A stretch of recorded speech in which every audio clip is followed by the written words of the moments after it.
Amigos e irmãos, a Igreja pelo Mundo. Geórgia, um pequeno país que durante 70 anos não pôde expressar sua fé sem Deus, sem igrejas. Este país foi ferido profundamente pelo sistema comunista. Convidaria vocês ao acompanharem durante 2 momentos a apresentação desse documentário, para que vocês sentissem, além das minhas palavras, na fisionomia das pessoas, na estrutura dos seus edifícios, a miséria em que um sistema comunista reduziu um povo que se volta para nós e nos pede, ajude-nos.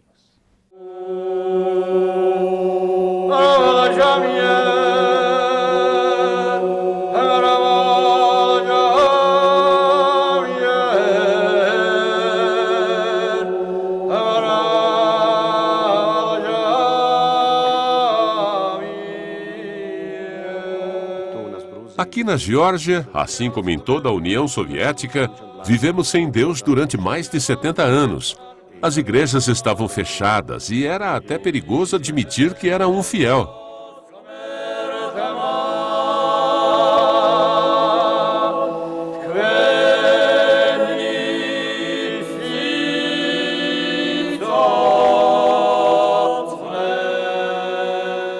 Os georgianos pertencem a uma das nações mais antigas da cristandade.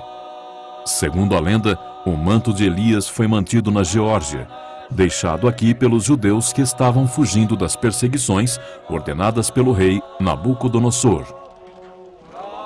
O início do cristianismo na Geórgia remonta ao 1º século, quando os primeiros apóstolos chegaram aqui e estabeleceram comunidades cristãs. De acordo com a tradição transmitida de boca em boca ao longo dos séculos, os primeiros líderes incluíam os apóstolos André, Bartolomeu e Mateus. A lenda conta que a Virgem Maria foi escolhida para proclamar a Boa Nova na Geórgia. Segundo a lenda, Maria estava presente quando os apóstolos se reuniram para decidir quem deveria ir para que país para proclamar o Evangelho. E a Geórgia foi a terra eleita para ela. Mas Nossa Senhora foi levada ao céu e não pôde ir. Por isso, os apóstolos foram em seu lugar. É por esse motivo que existe um culto tão forte a Nossa Senhora na Geórgia.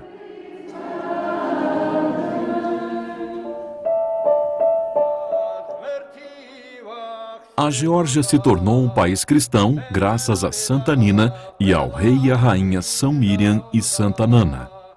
Viviam ativamente em Kartli, a atual Geórgia, na passagem do 3º para o 4º século.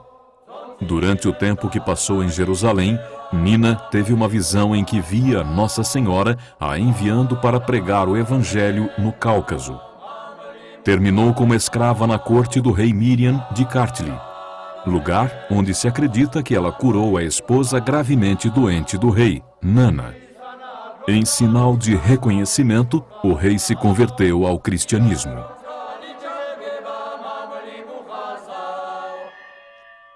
Os gregos, as primeiras comunidades cristãs do 2º século, foram os primeiros cristãos na Geórgia.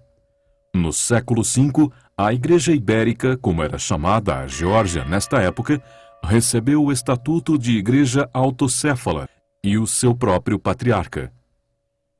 A Igreja se dividiu depois da conquista da Geórgia pelo Império Bizantino e pelo Islã, mas voltou a se unir depois da reunificação do país no século XI.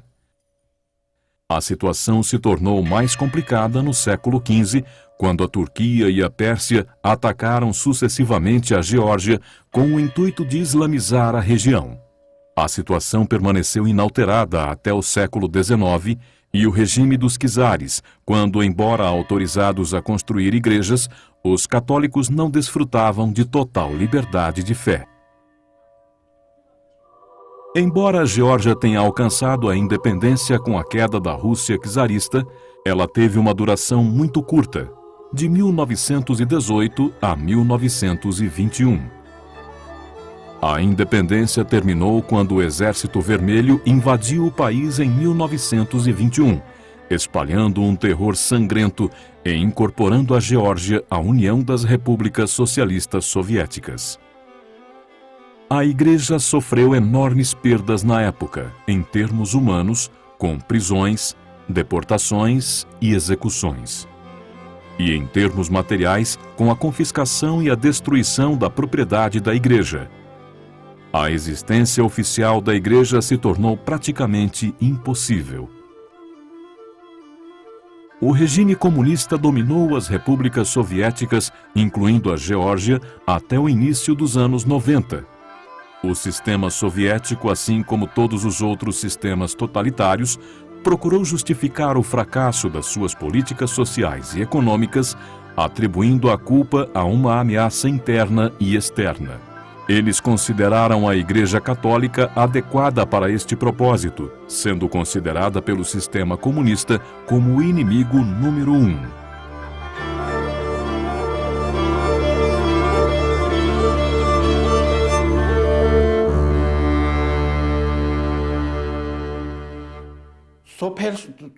Fomos criados nos tempos comunistas para sermos ateus. Os professores diziam que Deus não existia.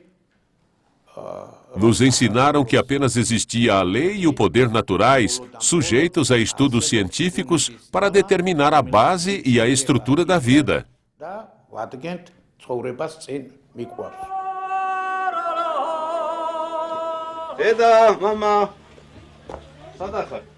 Os meus pais trabalharam numa escola. Eles não podiam falar livremente da sua fé. Me lembro de que costumávamos viajar de Valem para a cidade e passávamos por uma bela igreja pelo caminho. Sempre entrávamos, rezávamos e acendíamos uma vela e depois continuávamos a viagem. Ninguém podia saber disto porque podíamos ficar sem trabalho. Os meus pais me contaram que me levaram a Tbilisi em segredo e me batizaram numa igreja católica. Eu soube que era católico só nesse momento.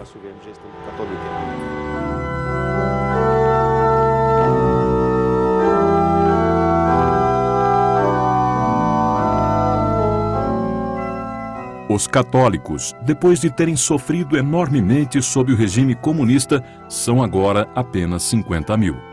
Ao longo do período comunista, os católicos tinham apenas uma igreja na capital Tbilisi, a Igreja de São Pedro e São Paulo. Esta igreja, por conta da falta de padres georgianos, era administrada por um único padre polonês, que foi perseguido por causa de sua devoção pela fé. Não me permitiam ensinar o catecismo na igreja. Eles costumavam dizer: os ortodoxos não ensinam, por isso você também não vai ensinar. Não dei ouvidos a eles. Entrava por um lado e saía pelo outro, e fiz o que tinha a fazer. Quando mencionei isto ao bispo, este aconselhou: se aparecerem pessoas, ensine o melhor que você puder. Ensine o catecismo e distribua os sacramentos. Faça tudo da melhor forma que puder. O padre Jan Chinieszynski e duas freiras eucarísticas ficaram aqui durante 25 difíceis anos, durante os tempos de Brezhnev, Chernyenkos, Antropov e outros. E graças a estas pessoas espancadas e perseguidas, esta igreja e esta comunidade sobreviveram. Me recordo que padre Jan contava como era espancado durante os interrogatórios à noite.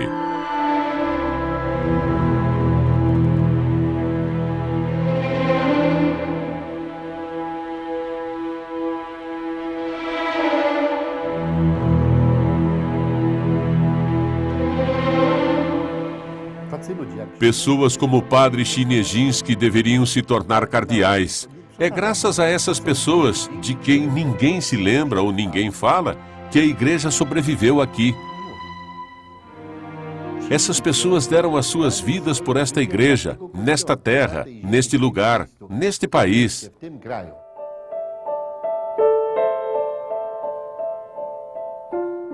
Em 1991, surgiu uma Geórgia independente e arruinada após a dissolução da União Soviética.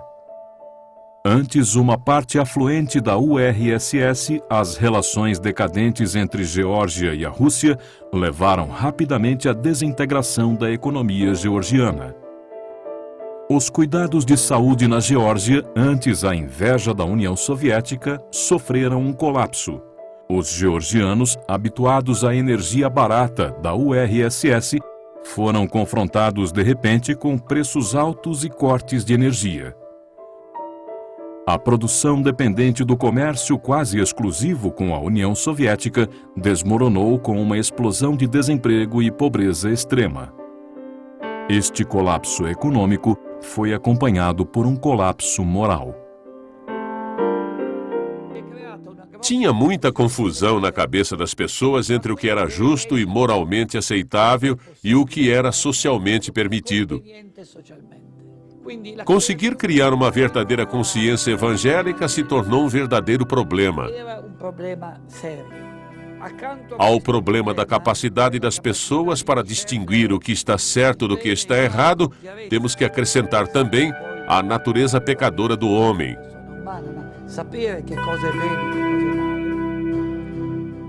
Surgiu uma relativização da pessoa humana. A cultura original não via tanto o indivíduo, mas sim a família ou o grupo, como a base da estrutura da sociedade. Tudo isso tinha desaparecido e o ser humano havia se tornado relativo. Uma realtà molto relativa.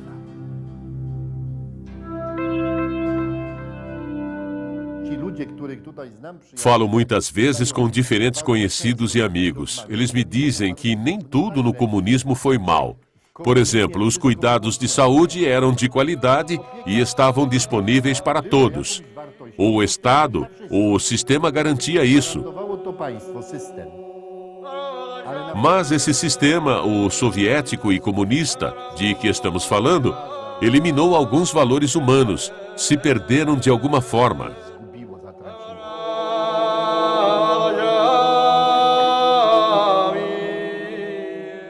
Todos esses problemas são heranças dos 70 anos de comunismo, de uma vida sem Deus, desse homo soviéticos, que dizia uma coisa, pensava outra e depois fazia algo completamente diferente. Essa mentalidade sobrevive de certa forma e a vida continua sem qualquer referência à consciência ou fé.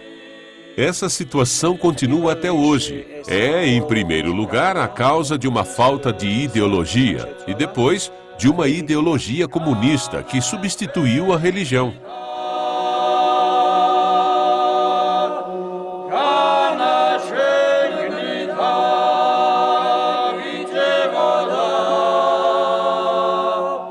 Ao meu ver, aqui não existe praticamente família. Muitos homens são infiéis às suas esposas e muitas vezes também o contrário. Podemos dizer que a família está se desintegrando. Isso é motivo suficiente para o elevado número de abortos e crianças ilegítimas. Hoje em dia, os mais jovens vivem fora do casamento, mais do que antigamente. E mesmo que venham à igreja, para as reuniões de jovens, isso é normal para eles. E percebo que não temos qualquer influência sobre eles. É doloroso para mim, particularmente, porque em termos humanos simples, o nosso trabalho aqui foi inútil.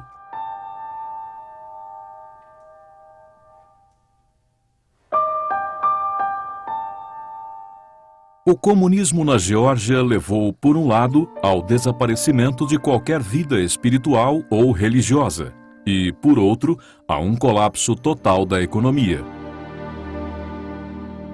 A maioria das grandes fábricas fechou e muitos postos de trabalho não existem mais, deixando milhares de georgianos sem um emprego.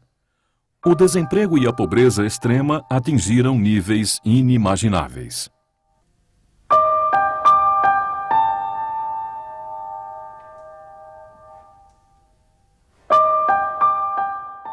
Essas pessoas se limitam a viver passivamente. E existe tanta pobreza porque os refugiados que vieram das aldeias à procura e com a esperança de encontrar uma vida melhor nas grandes cidades, não encontraram nada. Hoje em dia, na Geórgia, restam apenas memórias das grandes fábricas comunistas que costumavam empregar dezenas de milhares de pessoas. Estamos, neste momento, no lugar de uma das maiores dessas antigas fábricas, que aparentemente empregavam mais de 12 mil pessoas. Uma região inteira onde nada mais sobrevive, desmanteladas, vendidas, a chamada privatização. A sua casa foi incendiada, perdeu o emprego ou ficou doente. O Estado não se importa, não dão nada, nem benefícios, nem pensões, apenas um subsídio de 80 lari. O que se pode comprar na Geórgia com 80 lari, que é pouco mais de €1 por dia?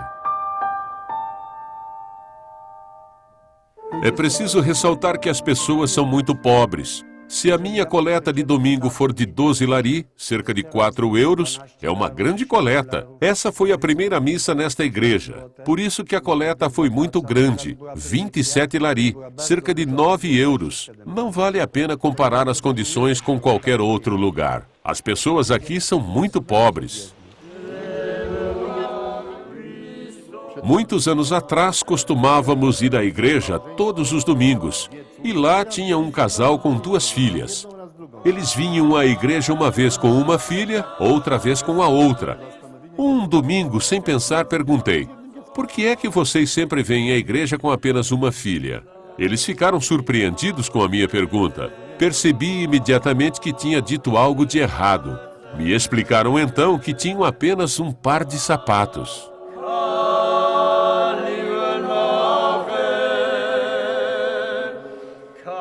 1990 marcou o início de uma nova era na Geórgia.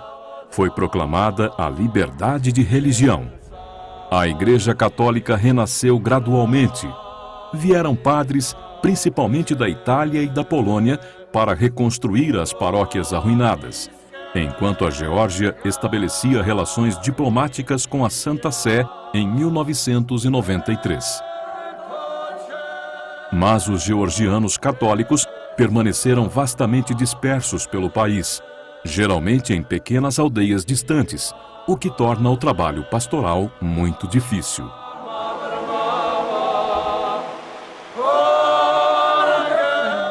A minha primeira visita a uma aldeia georgiana foi em 1987. Os sinos tocaram e todas as mulheres vieram dos campos, trazendo flores e cantando um hino que aprenderam com um padre católico armênio, que o tinha trazido da Turquia para a Geórgia 150 anos antes. Era uma canção para Nossa Senhora.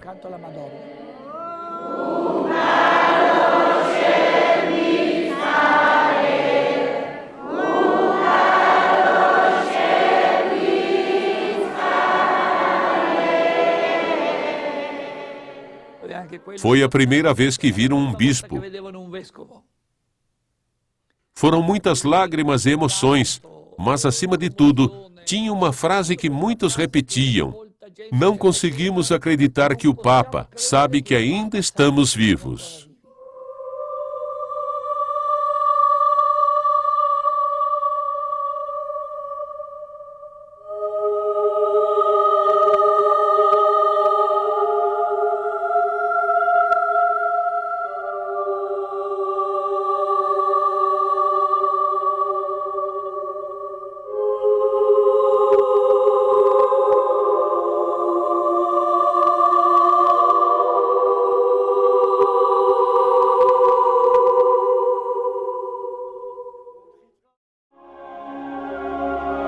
Devido ao grande sucesso da campanha do livro Eu Creio, a Ajuda à Igreja que Sofre mantém a promoção do Pequeno Catecismo Católico.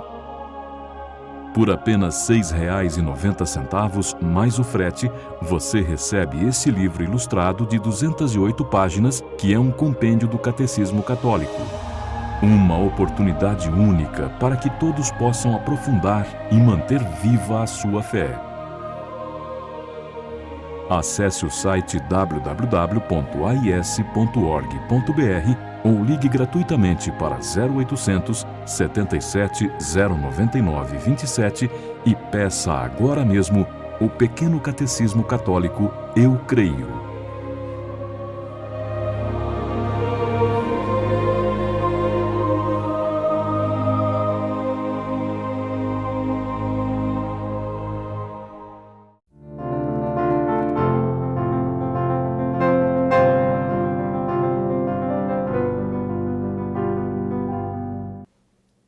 amigos,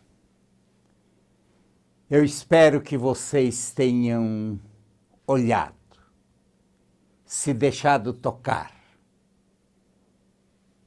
por esse documentário de nossos irmãos da Geórgia. Este povo que passou pelo calvário da perseguição, da morte, da destruição de suas igrejas, dos seus valores, do seu costume, das famílias, da cultura, e que herdou o resto da destruição em todos os sentidos humanos, sociais, econômicos, este país. Terminou o sistema comunista, mas as ruínas e as suas consequências são terríveis. É um povo flagelado, destruído em sua estrutura em todos os níveis. Um povo que clama misericórdia em sua fisionomia e que começa a desabrochar para o cristianismo nos pedindo: ajude-nos. A IS Brasil está lá presente. A IS Brasil, que é você, também é convidado neste momento a enxugar as lágrimas de Cristo neste povo. Sensibilize. E os primeiros cristãos entenderam que entre eles tudo era comum. É impossível seguir Jesus Cristo sem se tornar fraterno, irmão da humanidade. Ligue-nos neste momento para 0877 099 27. A sua prece é verdade, mas neste momento a sua doação para fazer com que esta nação, ferida em todas suas consequências, que se abre novamente para Jesus, despertando sua fé sem missionários, sem a presença, sem suas igrejas destruídas, mas que volta para Deus, encontre de nossa parte a fraternidade, o amor. É Jesus quem nos apresenta esses documentários através da ajuda da Igreja que Sofre, dizendo: enxugue minhas lágrimas, venha em minha direção, me restitua minha casa, restitua a minha dignidade do meu povo. Sim, o passaporte para a eternidade é o compromisso com aqueles que mais sofrem e precisam de nosso amor e de nossa misericórdia. Que o Pai Eterno, em nome de Jesus, pela ação do Espírito Santo, nos desperte para essa paixão pela igreja, pela missionalidade, pelo compromisso que temos, pelo amor de todos aqueles que, feridos, aguardam por nossa solidariedade. Que Deus Pai lhe abençoe, em nome do Pai, do Filho e do Espírito Santo. Amém. Não tenho medo em lhe dizer, no rosto das pessoas que você acabou de ver através desse documentário, é Jesus quem se volta para mim e para você, lhe dizendo: me enxugue as lágrimas, me restitua a minha dignidade, abra e dê espaço para que este povo ferido não só ouça Deus, mas sinta a presença de Deus em nosso amor de cristãos.